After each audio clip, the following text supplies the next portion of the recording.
Welcome to the W.I.B show. This is the Ibadan Show. I brought a big fish today. So he'll just do the count. So there's no manipulation or anything. On the day of the election, the guy had like 10 people behind him, and this other man had like 300 people. Wow. So he was beating black, man.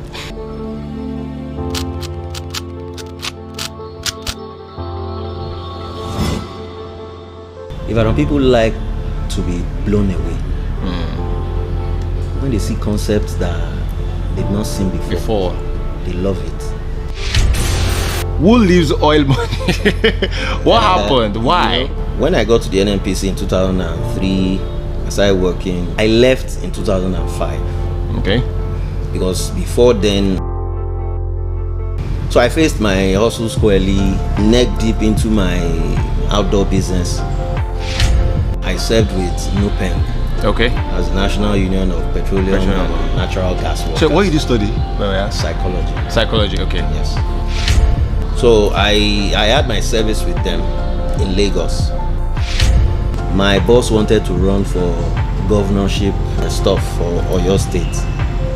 That was in 2007 elections. Okay. So he felt, Ayo, I don't have anybody I trust. And me, sharp guy, I knew the guy was going to lose. I started picking my thing from the office. Started moving. People were wondering, they've not even had the election, you are moving. We go lose it. I mean, I can't start counting right now. And especially the one that comes to mind, one of the most recent one is about food vendors, and you appreciated them. And birthdays in Ibadan, not Ibadan birthdays. Okay. You know, because we felt it might not fly like that. So birthdays in Ibadan.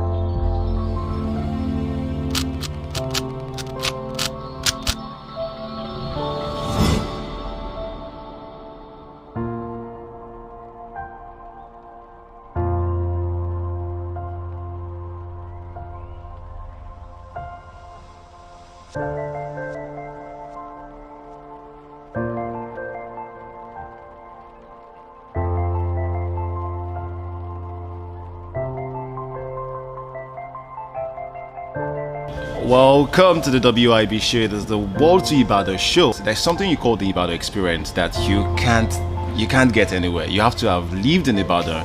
You have to have grown up in Ibadan for you to get the Ibadan experience. I'm a born and bred Ibadan guy. Yes, so I might sound like this, but really I'm Ibadan. I'm a dull. My name is Adidakwa Akela, you know me as Data. And yes, I'll be the host for this show today. And I have with me, I brought a big fish today to the program. And I've been chasing him for years, by the way. I've been chasing him for years, very busy man like that. Yeah, I have the one and only, the brain box himself, Mr. Ayo George, the showbiz expert, PR expert. Events. When it comes to events in Ibadan, if he's not handling it, forget it. Just forget about it. Yeah. You're welcome on the show. Thank you very much. Yeah, and thank you for coming on the show today. Yeah. So, a lot of people would like to know you. So, who is Ayo George? Like, it's a whole textbook. Ayo George can be defined like this is fast, but it could be summarized into three broad aspects, which is an event expert, a PR expert, and a media expert. Okay. Basically, that's all I do. Oh, okay. And Ayo George is, of course, an international man. Oh, shit. Like I usually call myself, man. The brain box, due to some of the concepts that I've created over time in the past years. So people decided to give me that appellation. Brain box. It's a brain box. So I researched about you, and at the point I saw they call you ambassador. Where did that come from? So in 2016, there was a civil crisis between the Hausa community and the Yoruba community in Ile-Ife. And you know Ile-Ife is predominantly Yoruba. Yes. So it became a tug of war. It became almost a civil war. And we were running a yearly event at the time called Ile-Ife Fiesta. We had run the 2016 edition and we're about running the 2017 edition. And we felt, okay, what if my team and I, we go into the Hausa community, invite them to this concert. It's unusual for you to have Hausa community represented at a concert. Yeah, true. It usually does not happen. So talking about your peacekeeping mission, I think we should send you to Sambisa or something, you know, to go to go broker the peace there and all that. But moving on, yeah. So why Ibadan? Why have you decided to be based in Ibadan? Well, it wasn't an intentional thing. Okay. In 2003, I just finished serving. No, I finished serving in 2001. So I served with NUPENG. Okay. As National Union of Petroleum and Natural Gas Workers. So what did you study? Psychology. Psychology, okay. Yes. So I had my service with them in Lagos. So after the 1 year service, I was out of job. But my boss that I served with in Lagos was the national trustee of NUPENG at the time. And he was also the deputy chairman at the NNPC depot here. Okay. So he just called me, would you like to work with me in Ibadan since your job at the national headquarters has ended? I said I wouldn't mind. So in 2003, I moved from Lagos to Ibadan. So I started working at the NNPC. Oh, okay. So that was basically what brought me to Ibadan. So what you're saying now is you left oil money and decided to go into PR, media. Yes. Who leaves oil money? What happened? Why? You know, it was a very funny journey actually. When I got to the NNPC in 2003, I started working. I left in 2005. Okay. Because before then I had some hustles. Yeah, I had my own thing. I was into outdoor advertising at the time. So I felt what I was making from my business doing outdoor was more than what I was getting at the NNPC. Oh. So I felt I was just being used and cheated. So I left. So I faced my hustle squarely. I neck deep into my outdoor business. And like 2 years after, my boss wanted to run for governorship for the gubernatorial stuff for Oyo State. I wanted to become governor. That was in 2007, the 2007 elections. So he felt, Ayo, I don't have anybody I trust within these walls, so please, I don't know how you want to do it. You have to come back to the NNPC. Because I was his PA all through the period I was working there. So I gave him my terms because I was neck deep into my outdoor business and I couldn't just leave it because of one man that wants to contest. You know, so, and he agreed to my terms, so I went back. So I was working for him, I was doing my work. Okay. So he agreed, he liked it. Of course, he contested, he lost. Oh, yeah. Yes, because he contested against the likes of Alao Akala and that prof, Adedoja. Yeah, Adedoja. My boss actually came third. Oh, okay. Labour Party. So, but we told him, but I felt, well, probably he just wanted to make a statement. And he went and he lost. So that was how he lost. I didn't want to leave immediately. Make it not be like, say, and when I lose, you can't come out. You know, so fast forward to 2009, they wanted to have their election at the NNPC. Okay.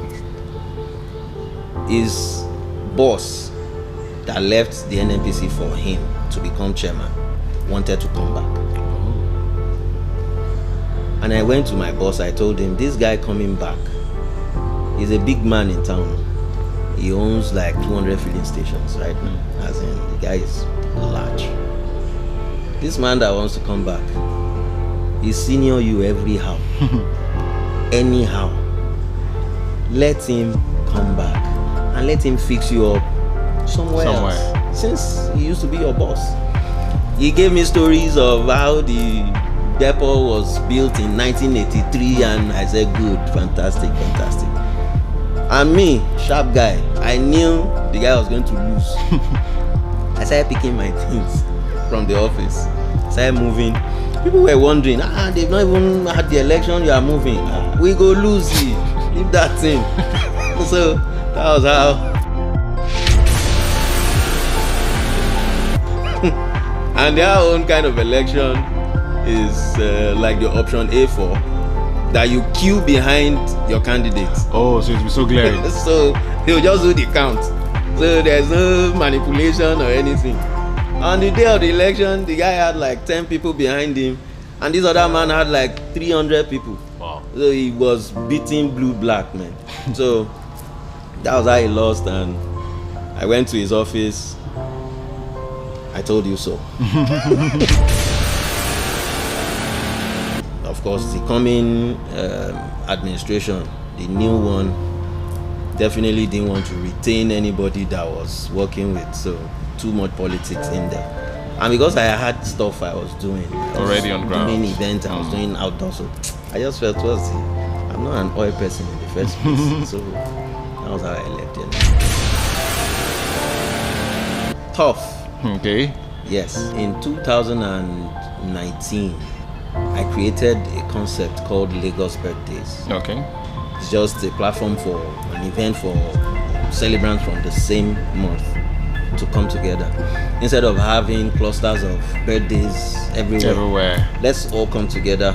People from the month of January, for example, let's come together at the end of January. Let's have a bash. Okay. A very massive event. I bring in a celebrity or an artist, and it becomes a very big event. I bring the cake, souvenirs and stuff. So that went up in Lagos. And trust Lagos. They always want to be where it's happening. And of course, the idea was novel at the time. I see now that some people have started doing something like that. Yeah. So it blew up in Lagos. It was successful. We had like 9 months run of back-to-back events every month. So because we discovered, or we did a research, and we saw that about 500,000 people have their birthdays in the same month. Wow. In Lagos. So that's a large market. That's huge. Yeah. So that was how we jumped into that concept and created it. So I felt, okay, since we've started it in Lagos, let's come to Ibadan. Oh shit. So we tagged Ibadan like a franchise of Lagos birthdays in Ibadan, not Ibadan birthdays. Okay. Because we felt it might not fly like that. So birthdays in Ibadan. So we started birthdays in Ibadan, and it was two opposites. The reception was terrible. People didn't understand it for a while. When they started understanding, they will come and be expecting me to buy stuff, for them. Drinks, food. So even the governor won't do that. And just throw open an event, everybody come inside and be eating. I said, where do I get that kind of money from? So we had Ibadan edition for a while, I think 3 or 4 months, and I had to shut it down. Yes, because I was just struggling with it. But Lagos was buzzing until, of course, COVID came and everything was shut down. And we've not been able to restart it since then. Yes, because we've had some other projects. It's tough in Ibadan for you to have 3 major events happening on the same day, even right now. W.I.B will be having his event on the 10th of July. DJ Gafpop will be having his party invasion. DJ Gafpop is going to be an all-night event. Woli is doing the day. So Gafpop's event could serve as an after party for Woli's event. So it complements. But no other day event can compete with Woli's event right now. Except, of course, like I told somebody 2 days ago or yesterday, if you'll be coming with Bonner or Wiz or David or Kiss Daniel, maybe you could split Woli's audience. Yeah. Because pretty much we all have the same audience. That's the problem Ibadan has. The same crowd that will attend an event this week will be the same crowd that will attend an event the following week. In Ibadan, it seems like everybody knows somebody. Like it's like seems so big, but still, yes, we're still small. Like there's no event I go to, I must know someone. Definitely. You know, and one of the annoying things. That's why I even hate going to the mall. You go to the mall, you're always seeing someone you know. Like you can't hide. It's not possible. It's impossible. It's not possible. Still talking about events in Ibadan, what would you consider the key to making an event successful in Ibadan? What would you consider the most important factor? You must be very, very creative. Ibadan people like to be blown away. When they see concepts that they've not seen before, they love it. Of course, before people begin to duplicate it everywhere, because that's also the disadvantage in Ibadan. If you come up with an idea now, give it a while. You have other people running the same kind of idea. So, when people like creativity, they like to see the buzz. If you want to have an event and they just see it once in a while, here and there, it might not fly. So you have to be in their face. But they want you to come at them really hard. And Ibadan people also play big on personalities. Oh, okay. Who is doing the event? This one, I beg, no go this guy lounge, no go chill. They won't come. Because they don't know the guy. They don't know the guy doing it. Or the lady or whoever is packaging the event. So your personality must be big in Ibadan or able to attend your event. So those are the factors. Yes. Alright, now let's go to this session whereby we talk about the good, the bad, and the ugly. Then the worst experience and the most embarrassing experience. That's one I'm really I'm waiting to hear. Okay, let's start with the good experience. What the best experience you've ever had in Ibadan? I've had a few. Okay. Yeah, I've had a few. I've had more than one or two. Yeah. Which one comes to mind now? Let me see. I think one of the very good ones will be, at some point before I shut down birthdays in Ibadan, I turned Lagos birthdays into a moving concept, like a concept that can actually leave Lagos. Okay. I had a meeting with the Ministry for Tourism then in Lagos, and they liked the idea that I was going to be taking Lagos outside Lagos. So pretty much I was going to be selling Lagos to other parts of the country. So there was a point I brought Lagos birthdays to Ibadan. Okay. At that time, I was thinking already that I was going to shut down birthdays in Ibadan and just concentrate fully on Lagos birthdays. There was an edition we also had in Ile-Ife. That was the royal edition, the one I did for the Oni of Ife for his birthday that year. That was 2019, yes. So that was a very sweet event. And the one I brought to Ibadan also, because I brought some key personalities from Lagos to Ibadan for the Ibadan edition of Lagos birthdays. You see how interwoven everything is. So those were very, very successful events. Then recently we had the Oyo State Man of the Year awards. That was a super successful event. Wow, lots of not my initiative though. Oh, okay. But my company packaged the event. Oh, okay. So it was well attended. It was a beautiful event. It was lovely. So much good experience. Now let's talk about the bad experience. Well, the bad experience for me in Ibadan wouldn't even be as much as Lagos. Oh, okay. Yes. Because for me, I started events basically in 2003. So it'll be 20 years next year. Wow. I've been in the event industry. 2 decades.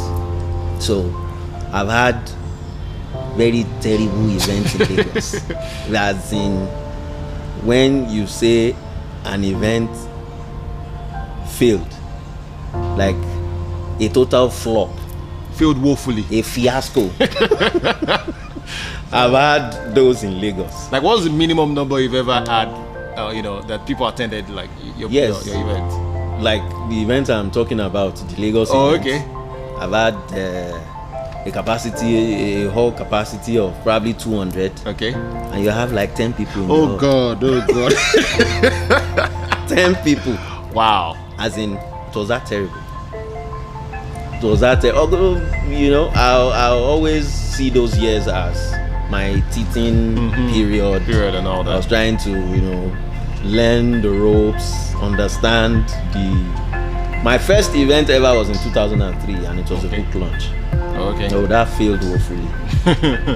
Beautiful event venue, Lagos Airport Hotel, because from the start, I always love big things. Okay. I know that venues are very important. When they hear, where is he having the event?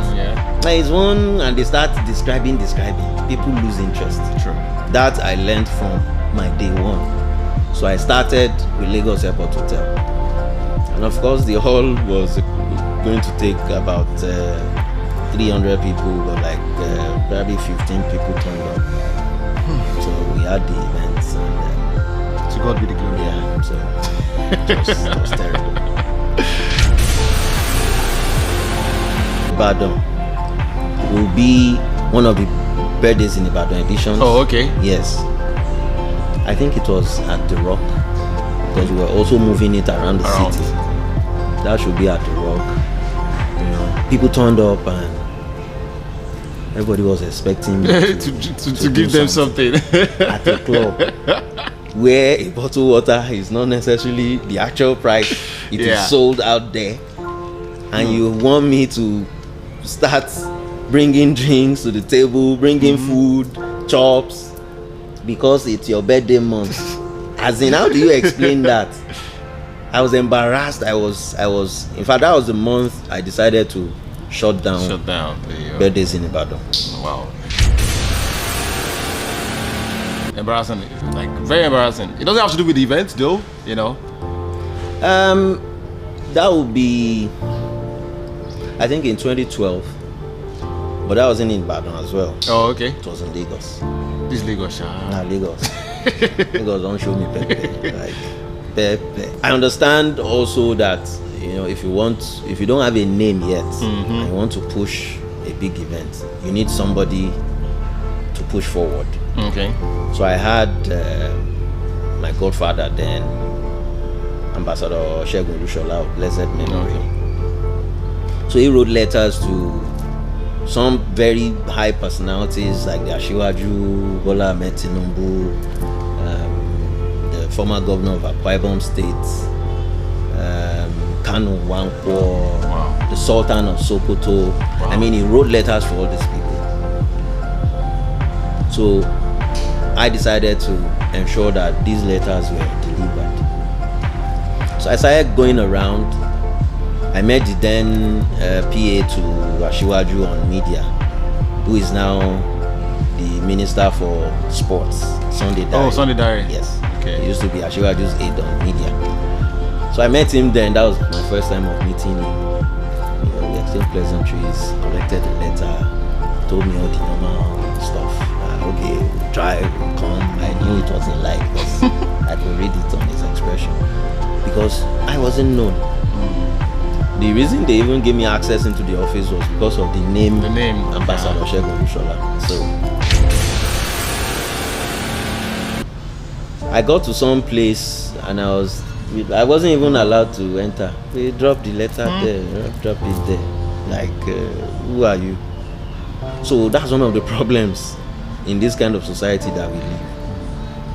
A friend of mine came in to Nigeria from the US that same year, because the book I wrote was basically about Nigeria and these big people. When the guy saw it, he said, Ayo, if you were in the US, you would become a billionaire this year. because the US government will see this as PR for the government and for the United States. But unfortunately, you are in the wrong country. It is what it is. So I said, okay, I'm not in the US. I will try my best. So I've done a whole lot concerning the image of Nigeria. I have books on Nigeria. Because I'm always a firm believer in the Nigerian project. I always believe Nigeria can work. Not until recently that we started seeing some things, and I'm even getting discouraged myself, because it's really not easy for you to put up this optimism for so long, and what you are getting as feedback is not complementing your optimism. So it's really not getting funny. So I did all that then just for us to say at the end that I did my own best, but 2012, it was a terribly embarrassing outing. And like I said about event venues, I had the event at W.I.B, Victoria Island, International Institute of International Affairs, International Institute of Diplomacy and International Affairs. Is on W.I.B. Okay. Eyebrow area where you would ordinarily feel that these big men will want to come. Yeah. Nobody. It was terrible. Oh, man. Bro. In the hall, I had Ambassador Lushola, the book reviewer, a professor from UI, my team members, a few family members, and that was all. Not one of them. Not one came, not one sent a representative, regardless of the fact that they even saw ambassador's letter. Wow. So that got me thinking that all these serious events. And you know where the tide turned for me? There was a time, because I used to like serious stuff, books. Nigerians don't read, but I chose to start writing books. I did a book for Lee City University, the same Lee City. I met Dr. W.I.B. Dr. W.I.B happens to be the PRO for the school. He saw the book. Oh wow, nice, this is good. Oh, it's about the school. Okay. Let's see how the students will accept it, how they will follow up with it. And I started trying to push, and the book wasn't moving. And then it was sold for 500. It was a small book. They didn't buy. Like 2 or 3 weeks after, I went to the same university with a flyer. We'll be bringing this guy from Lagos, an event, a concert. We're bringing Wandeko, we're bringing this person, and those guys were ready to pay immediately. Entertainment. Do you have the ticket here? The same person that came with a book a few weeks back, and you guys said, okay, will it be in the library? Yeah, we'll get it from the library. I've been speaking with the brain box himself, Ambassador, I called him Mr. before, Ambassador Ayo George. All right, till next time, remember to subscribe to our YouTube channel. That's Fortress Media. Subscribe and watch our videos. Thank you very much. Thank you so much for staying tuned. My name remains Adedakwa Akela. You know me as Data. So bye for now.